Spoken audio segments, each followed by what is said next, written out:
morning, everybody. How are you?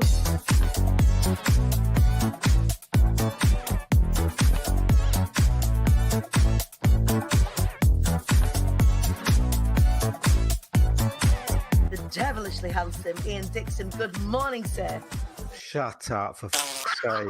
Jesus.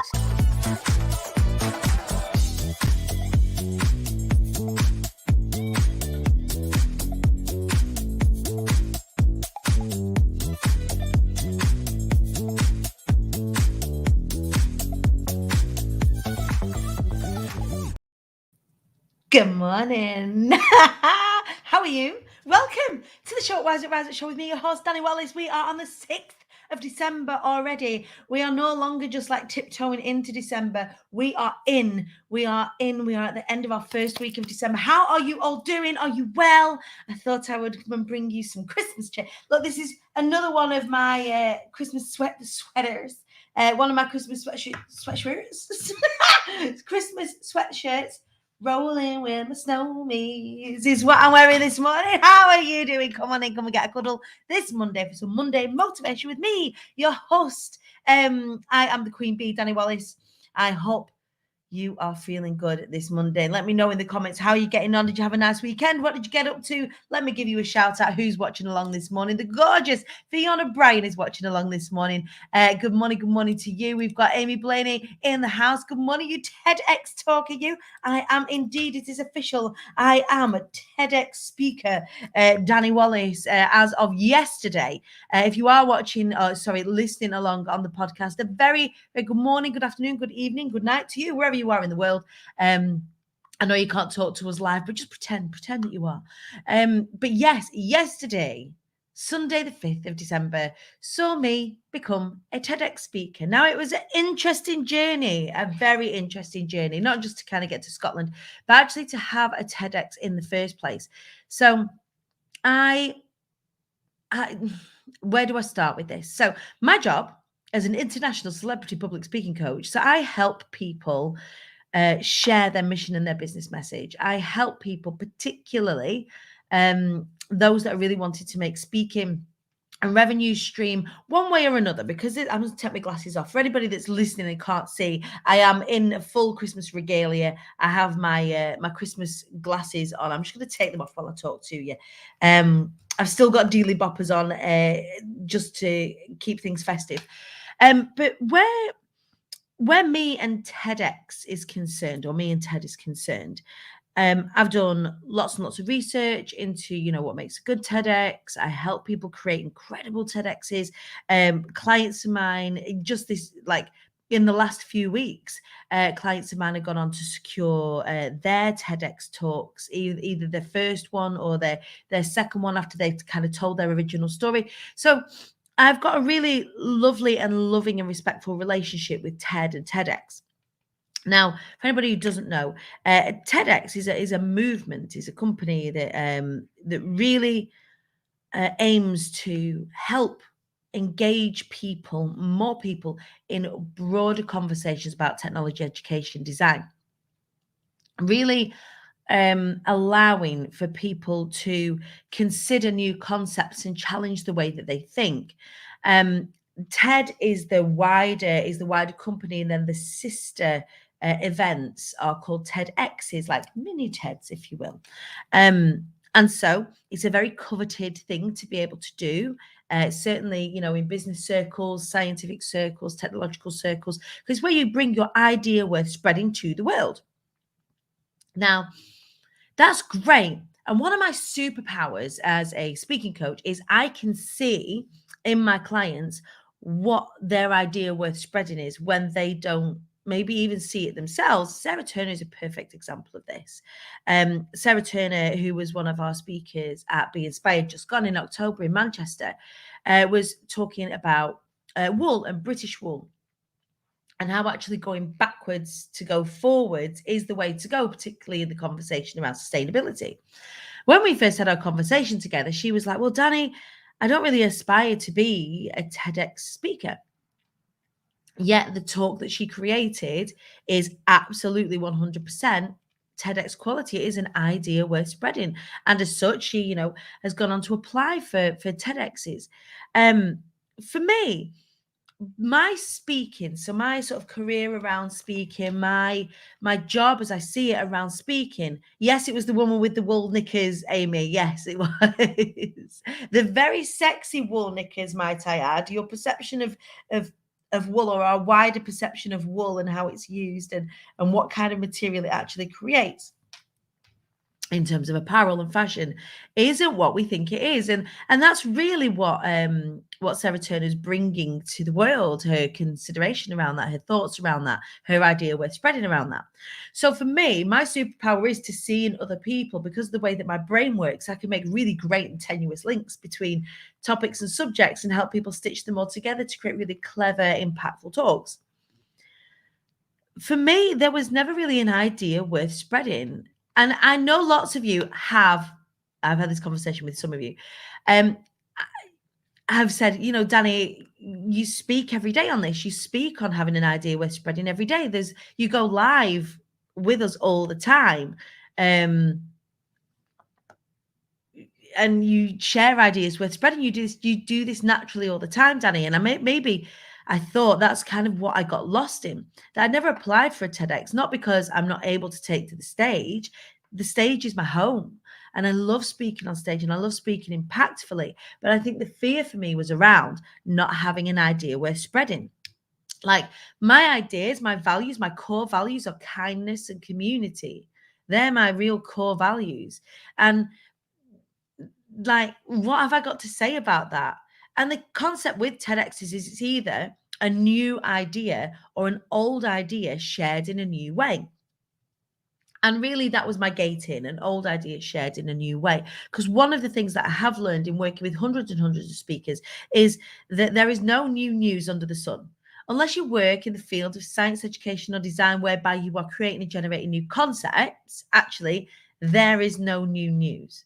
And this is the battle that often I have, not the battle, the conversation, the challenge that I have with the people that come and work with me on things like being inspired or be heard. They say, Danny, I've not really got anything new to say. And really the work is to find your way of delivering it.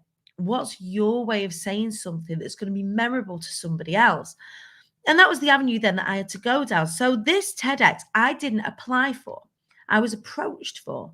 And the glorious Maureen, who is the organizer of TEDx Cumbernauld, has created such a beautiful event within TEDx Women, which, PS, is it's the only TEDx women's event in the whole of Scotland. So nationally for Scotland, it's the only TEDx women's event. There's a lot of work to do on bringing forth stories from women, people who are non-binary, people who are transgender, people who are othered, and bringing them to the light. Out of the 100 people in the room, there were only 4 men. 4 men that had gone actively out of their way to go and hear what women had to say. Again, this really is indicative of where we are right now, which is why doing a TEDx Women's Conference for me was so important. That I really wanted to, if I was going to do this like sort of for the first time, I wanted to do that in that really incredible space of being around other women, other people who knew what it was like to really share their stories, because that's what women do. We externally process, right? And it was such a beautiful event. It was such a beautiful and phenomenal experience. So wonderful stories. The lineup was so powerful, so powerful. I'll share with you the lineup actually in the Hive. Please do go and follow the women that were speaking on the stage, because they were just brilliant. And it was my job, so it was powerful story after powerful story after powerful story, and it was my job to really bring some business acumen to the table, to bring some education to the table with regards to aspects of business. One of the pieces of feedback that Maureen had was that, we would love a little bit more sort of businessy. There's lots of, heartfelt stories, lots of sort of survival stories, lots of that sort of stuff. And we'd like something even more practical. So they drafted me in, ever the face of practicality. They drafted me in, to bring some practicality to the proceedings, but also to bring some levity. So because when we really start to share our stories, it becomes really stark and really obvious, and we see this in Be Inspired as well. Really stark and really obvious that the common thread for many people that are othered is sometimes things like trauma, pain, overcoming adversity, and what have you. Really breaking through the common thread between women is often this breaking through this concept that they were originally born into what we know to be a patriarchy now, and we start to see that for what it is and start to see the power in allowing ourselves to be amplified, which for me, that's a glorious situation to be in. That's my job. That's my life's work, right? But the question for me was, what would I have to bring to the TEDx stage? I would need something that's engaging, and I would need something that's informative, and I would need something that was going to make people think a little bit.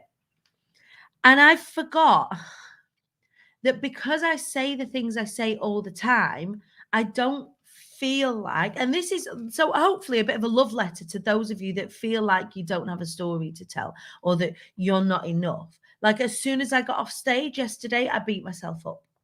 So FYI, this is she who you guys, you'll see, oh, she's really confident and she knows what she's saying and she's totally together, directly walked off the stage kicking myself. So like we'll get there in just a second, but what was this idea? So yeah, this live, this podcast, this show this morning is really a love letter to those of you who don't feel like you've got something to say, because the thing is, I say what I say all the time. And if any of you who follow me heard yesterday's talk, you'll realize that actually what I was saying is no different to what I say to you guys in here. But here's the thing, that is the idea worth spreading. So if I go back to Malta 3 years ago now, 2.5 years ago, and I was sat around the pool with these incredible 5, 6, 7 figure earners, me with like 300 quid in my back pocket, was talking to the group about the concept of festooning, the concept of waggle dancing, the concept that bees actually know loads about business. And if only we would engage some of those things actually together as a collective for the greater good of the hive, we would be really, really successful.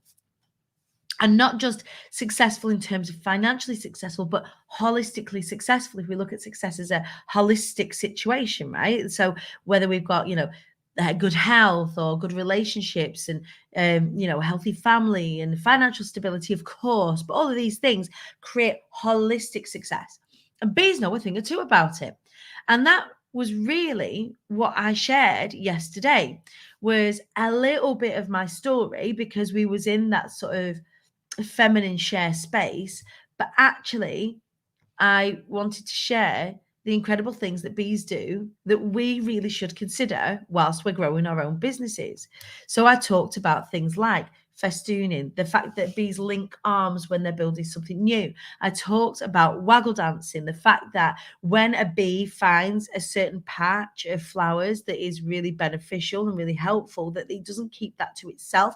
It shares the wealth. It shares what it did to find it. It shares how much resources in the area, and then it doesn't deplete its resources either. It allows itself to take from the resource, but then allows for replenishment as well. So there's lots of things that bees do, and I'm just thinking, oh, that's my idea worth spreading.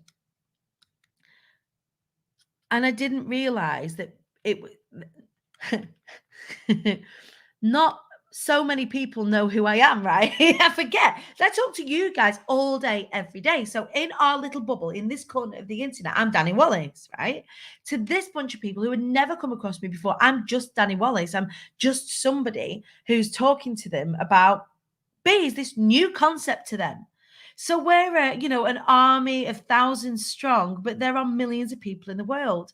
And actually that concept around the things that bees do in order to create a a thriving economy for themselves, we could and should apply. The fact that they're a matriarchy, for example, the fact that there is no hierarchy, only specific roles, and the queen bee is really just the communicator, the cascader of information, and the main reproducer. That's just her job. That's just her role. It's not that she is at the top of the hive. It's that because she's the reproducer, there are people's jobs that need to make sure that she's maintained. But actually, should she fall sick or anything like that, it's the other bees that look after the good of the hive. It's everybody who looks after the good of the hive. So yeah, this is it, Amy. I always talk about you as if you're mega famous and question why the hell they don't know who you are.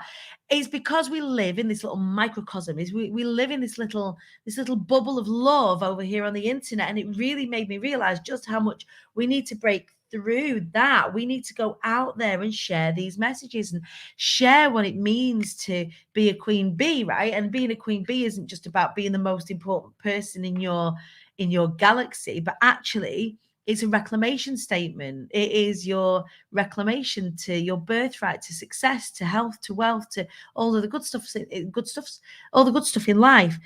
So that was my idea worth spreading. And I didn't think it was big enough. Like, well, I say this every day. Why is this so different? But there were hundreds of people in that room and thousands of people that were on live that hadn't come across that before and found it informative. And I remember being sat around the pool and sharing this, and Kerry Leather, the glorious Kerry Leather. If you haven't checked her out before, go and check her out. She's on Instagram, Marketing Mojo. She's brilliant, fabulous marketeer, brilliant expert. And I remember her being gobsmacked at me. She's the same lady who said that I needed to borrow their belief, the people that were around the table, when I didn't think that I was going to be capable of doing all of this. So huge love to Kerry Leather.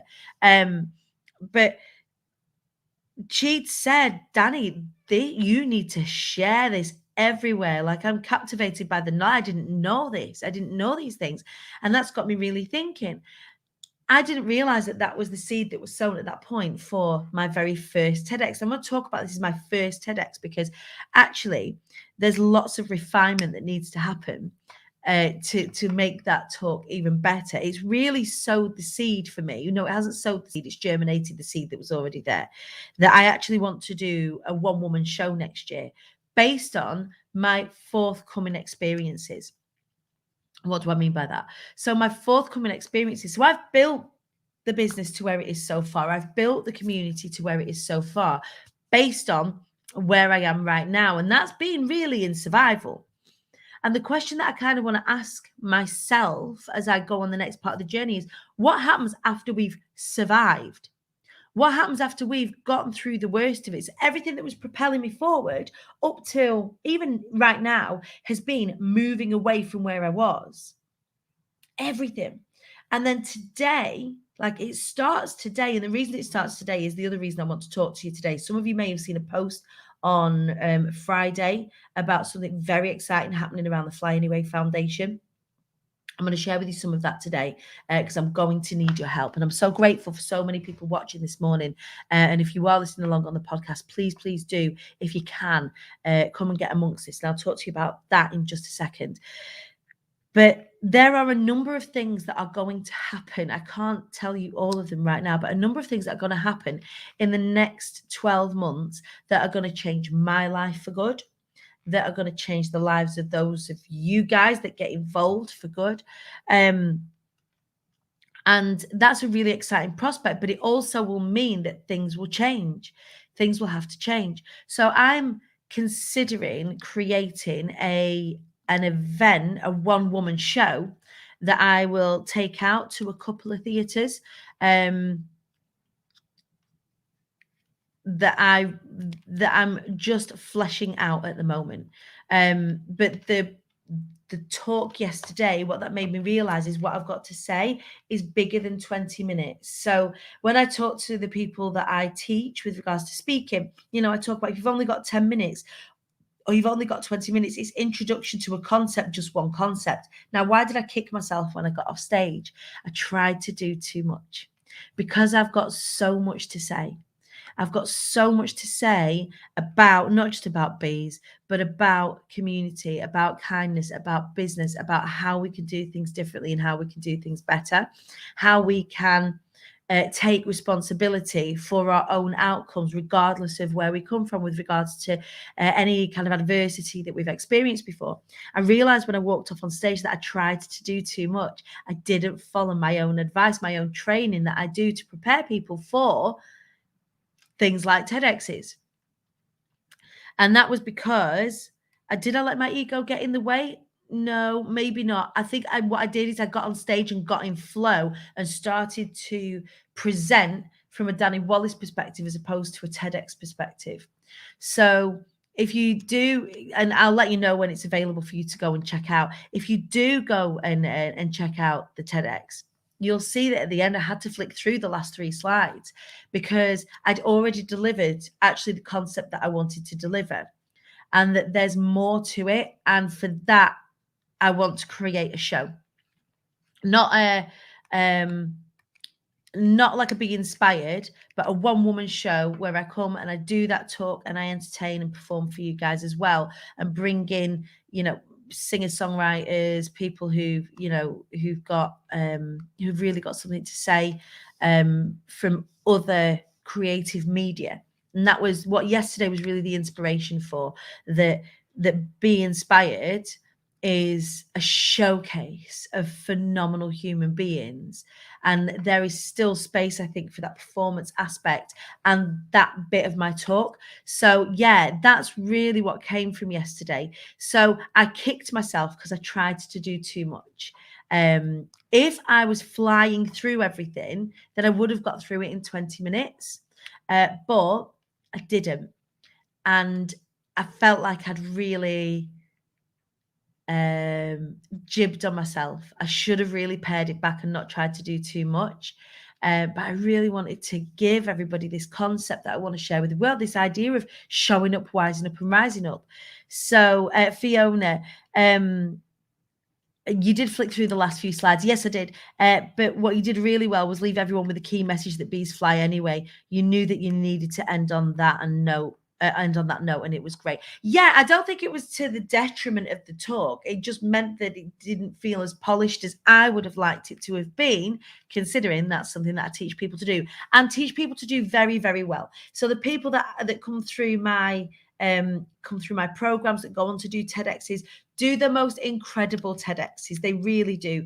Like Celine DaCosta, for example, Lizzie Jackson, Barrett, Sarah Taylor. There's loads of people who go on to do the most phenomenal TEDx talks. But actually allowing myself to sit on the spike of it, really allow myself to sit inside of what that experience is like for people. So it's just only going to help me sharpen my tools to help people even better, which is brilliant, right? It's only a good thing. But yeah, that was yesterday. That was the TEDx experience. Really what it's done is it's germinated the seeds that were already there, that I really would like to put on a theatre show next year that explores some of these concepts and allows me to deliver that talk in its entirety. And to really hopefully persuade more people, new people, to come along to that, come and get involved. So a celebration of the things that we already know, but also a welcoming in of us sharing this message on a much wider platform. So yeah, that was TEDx. Really great experience. The organisers were amazing. I took Daisy with me, and that was phenomenal, having her by my side and sort of seeing me do my thing. How long will I need for my theatre show? What do you mean, how long will I need? Till I put it together? It'll probably be in the third quarter of next year. Perhaps, maybe in the summer, maybe. It certainly won't be in late September, early October, because that's when Be Inspired will be. But yeah, I really want to put together something very good. I want to produce it very well. How long will I need for the performance? I think approximately 2 hours, so 2.5 hours. So the normal amount of time for a theatre show. So 2 halves, 2 intervals at a theatre. 2 halves, 1 interval. Drinks in the middle, before and after. But yeah, that's kind of what I'm looking at. Who's asking those questions? It just says Facebook user, my darling. Who is this person here? Reveal yourselves. But yeah, that's how long I'm thinking. We really want to put something on really super special, really intimate for us all. So yeah. Oh, it's Dawney. Hey, darling. So yes, that is the plan. That's what's come of it. It was beautiful having Daisy there. She got to experience things, some of which she didn't understand. I mean, she is only 11, just coming up for 12, but giving her access to that kind. What was lovely is having her surrounded by women who acknowledged the fact that she was there. So even if right in that moment she didn't know how important it was for her to be there, when she looks back on it, going through more experiences of those sorts of things, hopefully she'll be grateful of knowing what real sisterhood looks like, knowing what it's like to have a community of people that are just really welcoming to you, knowing that she can go and seek those places out and where she can find those. So even if she didn't understand it all, which she didn't, she still had a great time, and it was still, it was beautiful to have that kind of mummy date, that really special mummy date with her. Okay, so let's get on to the nitty gritty. So that was the debrief of the TEDx. Hope you found that interesting. There were my insights. It was a brilliant experience. I will do it again. But I think I'm less for myself personally, less interested in completing any more TEDx's than I am about creating a show, creating an event that is going to assist the spread. I can kind of see it being a little bit, I can only ever dream to deliver something as powerful. But has anybody seen Hannah Gadsby and Nanette? I'd really like to sort of explore doing. I don't want to tell people I'm a comedian. Like, don't tell anybody, because then they'll go, Danny, be funny. And I'll be like, no, I don't want to be fucking funny. But yeah, really exploring this comedic delivery that I have and pair that with something really impactful. I really want to explore that as a theatrical concept. Oh, she sounds like she knows what she's talking about, that Danny Wallace. She may do just yet. But let's talk about the Flying Away Foundation. On Friday, this is where I need you. And this is a real call to arms. On Friday, I had a brilliant conversation with a phenomenal corporate sponsor who wants to get involved with the Flying Away Foundation, because of the way that things have been because of COVID. Things haven't moved as fast as I would have liked. So we've been doing fundraising. People have been fundraising for us. We've got a pot of money at the side there now, which is fantastic. That's going to help us move towards our charity status as opposed to community interest company, which is what we are at the moment. And what we've been saving up for is to begin helping people. I can't help people without you guys. So 12 months ago, on the 8th of November, I gathered a lot of you together and we created the first list of ambassadors that we have on our books for the Flying Away Foundation. So what we're looking for now is the mobilization of that, and also the welcoming in of anybody new who wants to get involved. How do I mean get involved? So there's a couple of ways that you can get involved with the Flying Away Foundation. Things are going to move, and they're going to move pretty quickly now.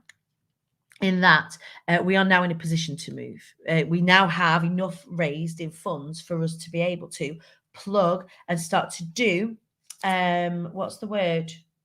What's the word when you do something from pilot with a couple of business builders, the service and what that actually looks like. So we needed enough money in the pot to be able to support that. We needed enough money in the pot to be able to provide business goods and services, as well as those of you who've kindly donated for us to utilize that as a resource as well. So now we are in a position to move, and the corporate sponsors want to know from us what's going on, like where are we at with everything. And I really want to be able to present them with a list of ambassadors who are ready to help.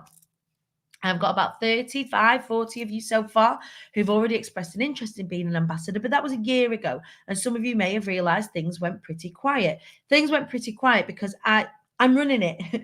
And running two businesses is a big thing. So now what I've done is I've been able to create a team And Danielle from Pretty Practical Business, who is also my business manager and ops manager for IATQB, is actually my wing woman for Fly Anyway, and helping me create everything and pull everything together. We are going to be moving in with a project lead. So a project lead is going to be assisting us in moving things forward. Where do you come in? Well, I'm going to be sharing that in a Facebook group for just supporters of the Fly Anyway Foundation. So this is not a selling group. It's not a networking group. It is just somewhere where I can communicate with those of you that want to be involved from an ambassador perspective, or indeed a business builder perspective.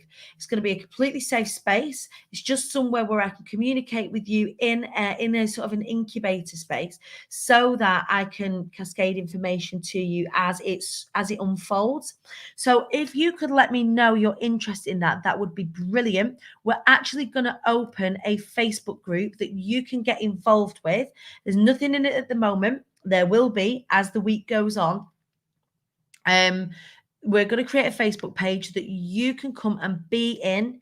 It's not going to be busy or messy or noisy or silly in there. It's literally somewhere where I can tell you about how you can get involved. So we are actively right now looking for ambassadors. What is an ambassador with regards to the Fly Anyway Foundation? So an ambassador is somebody who is willing to either donate or subsidize their business, goods or service to a business builder. Who is a business builder? So a business builder or a service user for the Fly Anyway Foundation is somebody who has overcome domestic abuse and domestic violence, is now in a position where they are no longer vulnerable, so they're no longer at risk, and they're ready to build their finances, they're ready to build their confidence if they have a business idea. So they've got to have a business idea or the beginnings of a business in place for them to be able to come to us. And we will provide them with business basics training if they require it, or we will plug them into business goods and services so that they can build their businesses. So this will be an ongoing relationship where we will discuss what the metrics of success are for that person. What does success look like for them? How long will they be using the service for? Who are their ambassadors? So we will be pairing business builders with ambassadors to help them grow their business. So if you are somebody who would like to be involved as an ambassador and donate or subsidize, so there is pots of money available to pay for goods and services. We don't expect anybody to do this for free, but we would expect that because it is a charitable endeavor, then I would really, really appreciate if you were in a position to subsidize a product, goods, or service that you can provide from a business perspective. We do have space for things like mindset experts and what have you, and I will explain that properly in the Facebook group, what that setup is going to be. So I'm really, really excited to get this off the ground. It is going to be huge. It's taken me all weekend to process the conversations that I had on Friday and the amount of support that we're going to get. It's really hard not to get emotional about it, to see this finally start to happen.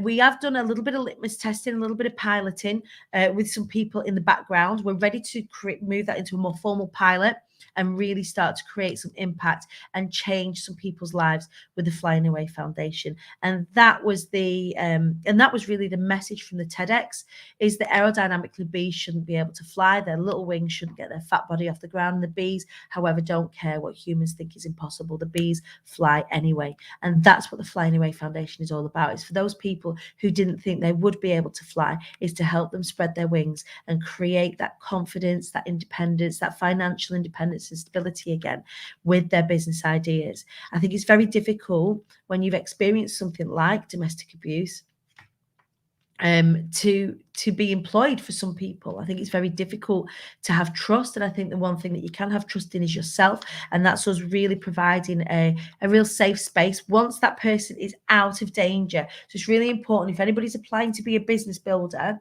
that you are no longer in danger or accessing any immediate emergency services. So it's for people that are a little bit further along the line. So we will be signposting if you are a survivor of domestic abuse or have experienced domestic abuse. We will be signposted onto relevant charities locally to you and also nationally. We'll be working with people when they're ready on their next stage of their journey. So it is exciting. It is emotional. I would love as many of you as possible to get involved. there will be an email coming out to you about it today. Keep your peepers peeled. There's 1,000 of you over there on the email list. That's growing every day, which is really exciting. I would love as many of you to get involved in this as possible. Like I said to you, my 2 values when it comes to business is kindness and community. It's the support of each other. It's the fact that we festoon, we link arms when we're building something new, and this is the time. So we have people that are interested. There are eyes on the press on us at the moment that really want us to do well and make a go of this. We're only going to be as good as the people that are involved. So please, please, please make yourselves known to us. We will be putting into the Hive and into your emails the Facebook group that you can come in, whether you want to be an ambassador or whether you would like to be a business builder. Either and all and any are welcome, as long as you want to be involved with the foundation. It's taken us a year to get to this point. We just needed some people to believe in us, and they do, and it's really starting to move now. So thank you so much for everybody who's been patient, for everybody who's put their name down to be an ambassador so far. We need you. We need you now. Now is the time to mobilize. I'm going to put this across all the groups that I'm a part of, in terms of the groups that I own. And if you know of anybody who you would think would be a great ambassador for us, then please, please, please let me know. That's it for today's show. So that was my reflections and reactions to my TEDx experience. What's come from that is that I really want to put on a one-woman show. I think I'm not going to share with you the title at the moment until I've shared with you the things that I'm going to be doing in between Christmas and New Year. That's going to be coming in the next few weeks. Please also know, those of you that want to get involved with the Amplify Mastermind, there are still spaces available. If you want to be a part of a mastermind that really looks at getting results for you in 2022, if you're wanting to scale your business up to 6 figures, this is definitely a good mastermind to get involved with. Both me and Deep Badger are ready to help you share your message. We are walking the walk where this is concerned. Both of us have successful businesses. We're sharing our message. We're doing incredible things. We want to help you do the same. Please do get in our inboxes if you want more information about the Amplify Mastermind. I'm going to be sharing more details of that as the week goes on this week, but I would love to see as many queen bees as able. Get involved with that. Let's get you some real results in 2022. Have a phenomenal rest of your week. Let me know what your intentions are for the week. Pop them in the comments so we can celebrate and be accountable together. Amy, congratulations. This is the first show that you've watched from your new house, and what a show to start on indeed. We've got some phenomenal guests that are coming up. I've met some of the most wonderful people that I'm going to be interviewing for the show, sharing their stories and their missions with you as well. Huge love to all of you. Have a phenomenal Monday. I love you, and I'll see you on Wednesday for more showing up, wising up, and rising up. Take care.